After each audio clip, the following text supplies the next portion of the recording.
Welcome to my mini kitchen. আজকে আমি বানাবো শেয়ার জন্য নিয়ে নিয়েছি আলু, ময়দা, তেল, গুঁড়ো লঙ্কা, পেঁয়াজ, টমেটো, নুন, হলুদ, ধনেপাতা, পাঁচফোড়ন, গুঁড়ো গরম মশলা। এরপর আমি ময়দাটার মধ্যে দিয়ে দেবো নুন আর তেল দিয়ে ভালোভাবে মাখিয়ে নেবো। মাখিয়ে নিয়ে 10 মিনিটের জন্য রেখে নেবো।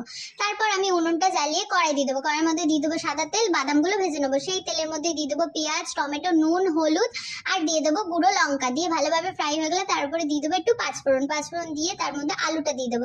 আলুটা দিয়ে দেখো গাইস ভালো করে নাড়িয়ে চাড়িয়ে তার মধ্যে দিয়ে দেবো বাদাম, ধনেপাতা আর দিয়ে দেবো হলো গুঁড়ো গরম মশলা। দেখো গাইস হয়ে গেছে। এবার আমি ময়দাটাকে কেটে নেবো। কেটে নিয়ে ঠিক এরম ভাবেই মাঝখান থেকে কেটে নিয়ে ভাগ করে এর মধ্যে আলু দিয়ে দেবে। আলু দিয়ে মুড়িয়ে নেবে। দেখো গাইস কি সুন্দর হয়েছে না? তো এরপর আমি তেল দিয়ে দেবো, সাদা তেল। সাদা তেলের মধ্যে এবার আস্তে আস্তে করে সিঙ্গাড়াগুলো দিয়ে দিলাম। দিয়ে দেখো গাইস কি সুন্দর ফ্রাই হচ্ছে, হয়ে গেছে এটা।